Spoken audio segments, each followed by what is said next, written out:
আপনার গাছে পিঁপড়ে ওঠা মানে তাতে আপনাকে বুঝতে হবে যে গাছটিতে কিন্তু আপনার ভালো রকম পোকার জন্ম হয়েছে, আর ওই পিঁপড়েগুলো খুঁজে বেড়াচ্ছে ওই পোকাগুলো। ফলে আপনি আপনার গাছটির গোড়াতেও কিন্তু যে কোনো একটা ওষুধ দেবেন। গাছের কাণ্ডের মধ্যেও বারে বারে পিঁপড়ে ওঠার নাবা করছে, তাহলে আপনাকে এই সময় যেমন আপনার বাড়িতে রয়েছে একতারা, সিতারা, অ্যাডমায়ার, সোনাটা কোনো একটা দিতে হবে। বন্ধুরা, যখন আপনি সন্ধ্যের পরে দেবেন তখন একটু বেশি পাওয়ারের ওষুধ হলে ক্ষতি নেই, একটু দিনের আলোতে দিতে গেলে এই গ্রীষ্মকালে পরিমাণটা অত্যন্ত কম রাখতে হবে। 2 লিটার জলে 1 ml দেবেন। প্রথম দিন এটা দিন, দ্বিতীয় দিন সপ্তাহের ঠিক প্রথম দিন আপনি এটা দিন, দ্বিতীয় দিন পিঁপড়ে কিছু খুঁজে বেড়াচ্ছে।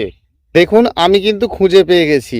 এটিকে জেও পোকা বলা হয়। একটি গাছে যখন এরকম ধরনের পোকা আসে তখন পাতার যে উপর পৃষ্ঠটা একেবারে বাজে অবস্থা হয়ে যায়, পাতা খারাপ অবস্থা হয়ে যায়, আর গাছটি কিন্তু কুঠে হয়ে যায়। আপনার গাছের কয়েকটি মাত্র ডগা থাকলে আপনি এই কাজটা করুন। প্রথমত ডগাটা একবার কিন্তু ভেঙেই দিন, এভাবে পিঞ্চ করে দিন, তারপরে ওষুধটা দিন, ভালো কাজ পাবেন। আপনারা ম্যাজিক নামে একটি ওষুধ রয়েছে, সেই ওষুধটি দিন, ভালো কাজ পাবেন। আমরা কিন্তু দিই। এছাড়াও আপনার বাড়ির অন্য কোনো ওষুধ থাকলে আপনি দিতে পারেন, তবে এই ওষুধ দিতে ভালো কাজ করে। একটি ফুলের মধ্যে যখন দেখেন যে প্রচুর পরিমাণে ফুল রয়েছে গাছে, সেই সময় আপনি স্প্রে খাদ্য দিতে পারেন কি না, স্প্রে খাদ্য দিলে আপনার গাছটির ক্ষতি হবে কি না। কখনোই তা ক্ষতি হবে না, কিন্তু আপনাকে জানতে হবে যে স্প্রে খাদ্য যখন আপনি গাছের উপরে দেবেন, তো রৌদ্রের সময় যদি আপনি দেন পরিমাণ আপনাকে কম রাখতে হবে। 1 লিটার জলে আপনারা 2 গ্রাম দিতেন, সেই জায়গায় আপনারা 1 গ্রাম করে দেবেন। সপ্তাহে 2 বার 3 বার পর্যন্ত আপনারা দিতে পারেন। এবং গাছের গোড়ায় সময় গ্রীষ্মকালটা যদি আপনারা তরল খাদ্য দিতে চান, খুব ভালো কাজ হবে, অবশ্যই দেবেন। কিচেন কম্পোস্ট, ভার্মি কম্পোস্ট এগুলো কিন্তু আমরা ফুল থাকা অবস্থাতে গাছের গোড়াতে দিতে পারি, কিন্তু যদি আমাদের গাছের ফুলটা হয়েই যায় তারপরে আমরা খাদ্য দিই, তাতে কিন্তু গাছটি আরও ভালো হয়। প্রচুর পরিমাণে ফুল হচ্ছে, সেই সময় যদি খাদ্যটা বেশি বেশি করে দিতে থাকেন তাহলে কি হবে, গাছের রংটা কিন্তু ভালো হতে থাকে, ফুলের পরিমাণ কমতে থাকে। অর্থাৎ কটা দিন ওয়েট করে যান, তারপরে আপনারা খাদ্যটা দেবেন, তাহলে আপনার ভালো হবে। পাই যে গাছের কচি কচি ডগা একটি করে পচে যাচ্ছে, অর্থাৎ থেকে নষ্ট হয়ে যাচ্ছে, এবং নূতন নূতন গাছের পাতা গাছ থেকে খসে পড়ে যাচ্ছে। এই সময় আপনারা কি করবেন একেবারেই বুঝতে পারেন না। দেখুন, প্রথম কথায় আপনার গাছের মধ্যে যদি আপনার রং ভালো থাকে, গাছের রংটি দেখবেন যদি এক কথায় দারুণ সুন্দর থাকে, ভালো থাকে, তাহলে যা করবেন সময়টার জন্য গাছের গোড়ায় স্প্রে খাদ্য, তরল খাদ্য এবং গাছে কোনো রকম কড়া ধরনের অর্থাৎ পাওয়ারফুল কোনো ওষুধ সবটাই আপনি বন্ধ রাখবেন। শুধু ভালো করে মাটিটি শুকনো করবেন এবং মাটিকে ভালো করে এলোমেলো করবেন, তাহলে কিন্তু এই সমস্যাটা একেবারেই থাকবে না। আমাদের এই সমস্যাটা তখনই আসে যখন দেখি যে গাছের রং ভালো রয়েছে, তারপরেও আমরা গাছের গোড়াতে ভালো করে খাদ্য দিচ্ছি এবং সেটিতে স্প্রে খাদ্যও দিচ্ছি। ফলে কি হচ্ছে, গাছের যে ডগা, সেই ডগা কিন্তু হঠাৎ হঠাৎ বৃষ্টি পাচ্ছে, আর মাটির মধ্যে যে সকল খাদ্যগুলো রয়েছে, বলছেন যে আমি তো কোনো খাদ্যই দিই না, তাহলে এরকম ঘটনা ঘটছে কেন? দেখুন, আপনার যে মাটিটি বানানো ছিল সেটি দারুণ উর্বর এবং ভালো মাটি, সেই মাটির মধ্যে যে সকল খাদ্যগুলো ছিল গাছ কোনো একটা সময় খেতে পারে না। ঠিক গ্রীষ্মের হাওয়া পড়া মানেই গাছের বৃদ্ধি কিন্তু দারুণভাবে হতে থাকে, আর সেই কারণে আপনার গাছের বৃদ্ধি বেশ ভালো হচ্ছিল। যখন আপনি কোনো কারণে গাছের গোড়াতে বেশি পরিমাণে জল দিচ্ছেন, তখন সেই গাছে কিন্তু সেই খাদ্যটা খেতে পাচ্ছে না, আর তখনই কিন্তু এই সমস্যাটা আমরা দেখি। অর্থাৎ খাদ্য, জল এবং স্প্রে খাদ্য, এবং এই সময়টার জন্য গাছকে ভয় পেয়ে ছাওয়াযুক্ত জায়গায় নয়, সম্পূর্ণ রৌদ্রে রাখতে হবে, তাহলে কিন্তু আপনার গাছটি এক কথায় খুব ভালো হবে।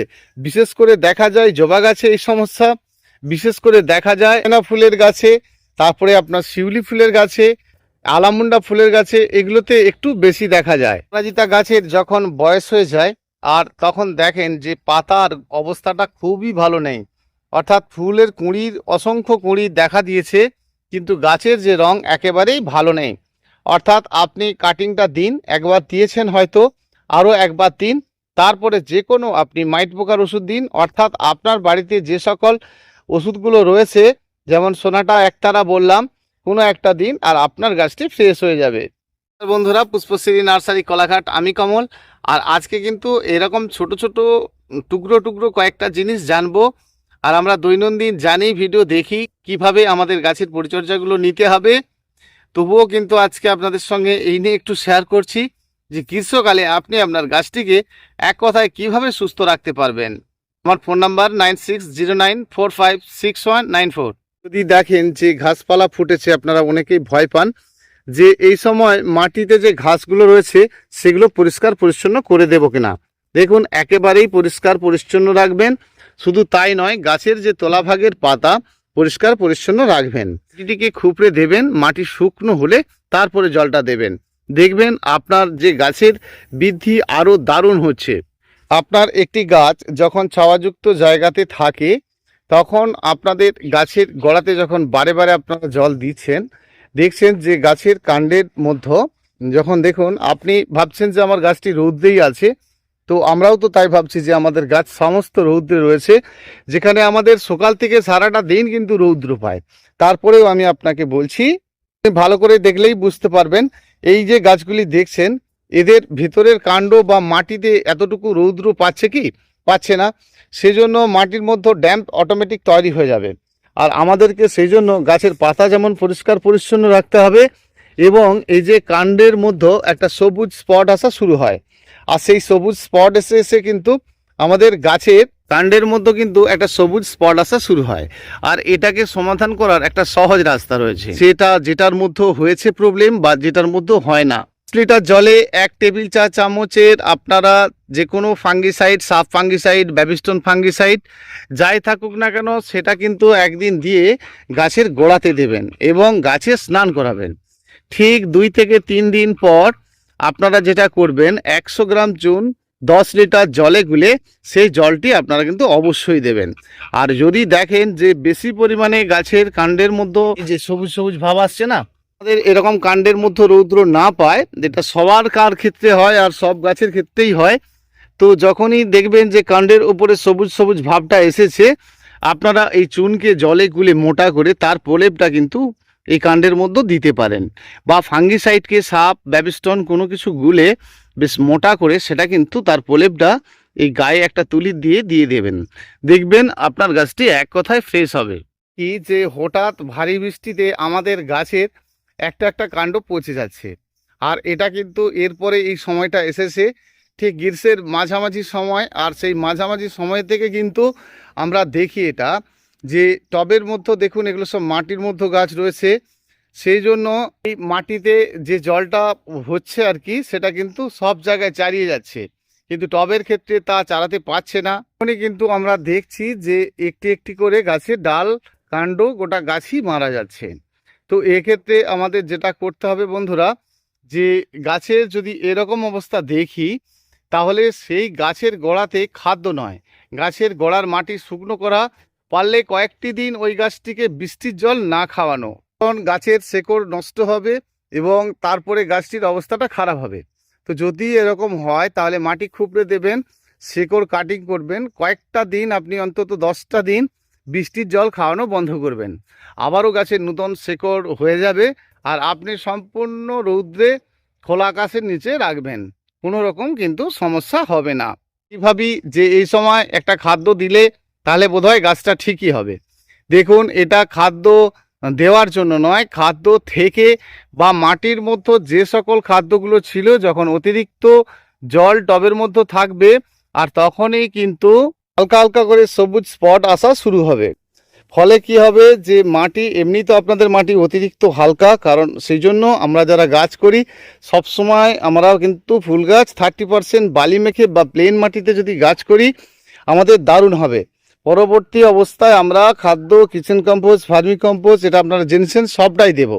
কিন্তু যদি আমাদের এরকম হয়, দেখুন এই মাটির মধ্যে একটা সবুজ ভাব কিন্তু আসা শুরু হয়েছে, দেখুন আসা শুরু হয়েছে, তাহলে এরকম হচ্ছে মানে কি, এইখানে যখনই পচন তৈরি হচ্ছে তখন খাদ্য কিন্তু ওভার পরিমাণে তৈরি হচ্ছে। অর্থাৎ মাটির মধ্যে যে সকল আপনার দেওয়া রয়েছে, সেটা ভার্মি কম্পোস্ট, কোকোপিট, তাতে যখন জলের পরিমাণ বেশি হয়ে যাচ্ছে, তখনই কিন্তু গাছের যে টবের মধ্যে যে খাদ্য তার পরিমাণের বৃদ্ধি হচ্ছে, অর্থাৎ বেশি হচ্ছে। আর তখনই কিন্তু সেই খাদ্য যখন আপনার গাছ না নিতে পারছে, একটি একটি করে ডগা উপর থেকে নষ্ট হচ্ছে। আর এই সমস্যাগুলো আমাদের প্রায় বন্ধুদেরই হয়ে থাকে। আর এই সমস্যা যাতে না হয় সেজন্য আমরা প্রথমত যে কোনো ফুলের গাছ রোপণ করলে ছোট পটে দেব। আর ছোট পটে দিলে কি হয়, এই সমস্যাটা হয় না। বেশি সমস্যাটা তাদেরই দেখা যায়।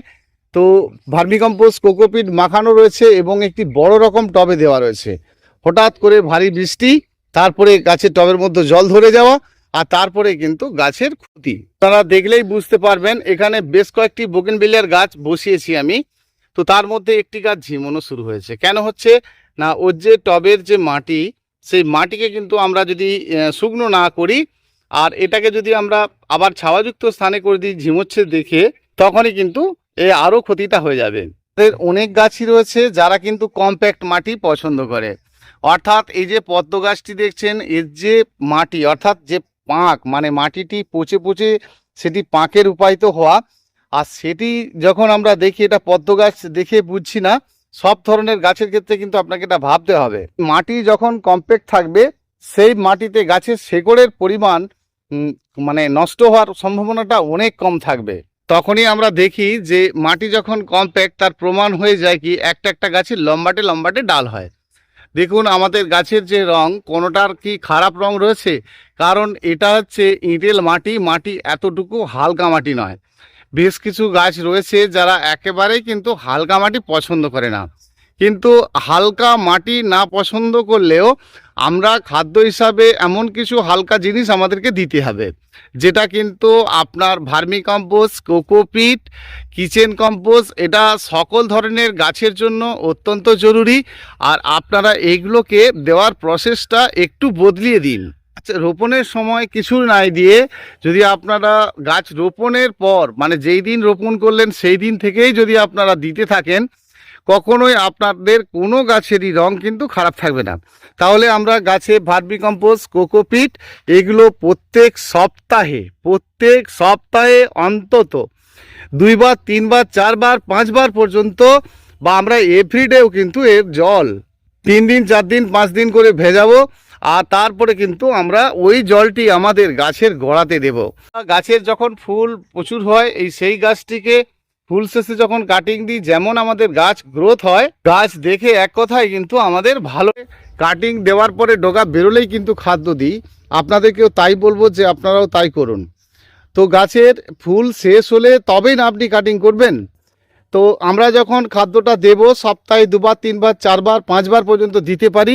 বাড়ির বানানো যে সকল কিচেন কম্পোস্ট রয়েছে, সেই আপনি সেটি নিজের মতো করে দিয়ে যান, কোনো রকম সমস্যা নেই। আপনারা ভিন্নভাবে খাদ্য দিতে পারেন। কিচেন কম্পোস্টকে ছোট ছোট করে কুচিয়ে সেটাকে 4-5 দিন জলে ভিজিয়ে সেই জলটা দিন। আপনারা ঘুটে নিয়ে দিতে পারেন, ভার্মি কম্পোস্টকে পচিয়ে দিতে পারেন, ভাতের মাড় পচিয়ে দিতে পারেন। এগুলো সেই গাছে দিয়ে যান। এবং সবসময় মনে রাখবেন, যখন আপনারা কোনো লিকুইড তরল খাদ্য গাছের গোড়াতে দিতে চলেছেন, সব সময় লক্ষ্য রাখবেন গাছের রঙটা ভালো আছে কিনা। দেখুন এই গাছটির যখন রঙই ভালো আছে, আমি এখন দেবো কেন? তো আমাদের গাছের রং ভালো থাকলে কিন্তু আমরা খাদ্য দেওয়ার চিন্তাটা ভুল করেও নিই না, তবেই গাছে ফুলটি প্রচুর পরিমাণে আসতে শুরু হয়। সেজন্য বন্ধুরা আপনাদেরকেও বলবো যে গাছের রং যখন ভালো থাকবে, নিজের থেকেই দেখুন কুড়ি স্টার্ট হয়ে যাবে। তো সেই জন্য সেই সময়টা একটু খাদ্য বন্ধ রাখবেন, সারাটা বছর কিন্তু বাকি আপনারা চালিয়ে যাবেন। আর এর পরিমাণ আপনি বেশি কম করে যেমন ইচ্ছা দিন, কোনো রকম বাড়ির যে সকল বানানো খাদ্য এতটুকু কিন্তু ক্ষতি নেই। তো আপনার হাতে সময় কম থাকলে আপনাকে দিতে হচ্ছে কি, সরিষার খৈল, বাদাম খৈল, নানান কিছু আপনাকে দিতে হচ্ছে। তাতেও দিলে কিন্তু পরিমাণ একেবারে কম রাখবেন, 100 গ্রামে 10 লিটার জল এই আন্দাজে রাখবেন। তবে তরল খাদ্য দিলে কোনো রকমভাবে মাটি ভেজা অবস্থাতে না থাকে। তো যে তরল খাদ্যটি আপনি দিলেন তারপরে তো মাটিটা ভিজলো, তা সেটাও কিন্তু শুকনো হওয়ার পরে জলটা দেবেন।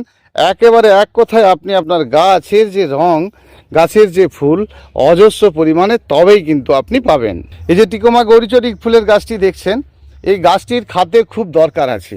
আমি বুঝতে পারছি যে খুব খাদ্যের দরকার আছে, কিন্তু এখন দিচ্ছি না। ফুলটা শেষ হতে হবে, তারপরে এই ডাল থেকে চারা করে নেব, কাটিং করে করে বসাবো, তারপরে কিন্তু এর নতুন ডাল বেরোবে আর আমি খাদ্যটা দেব।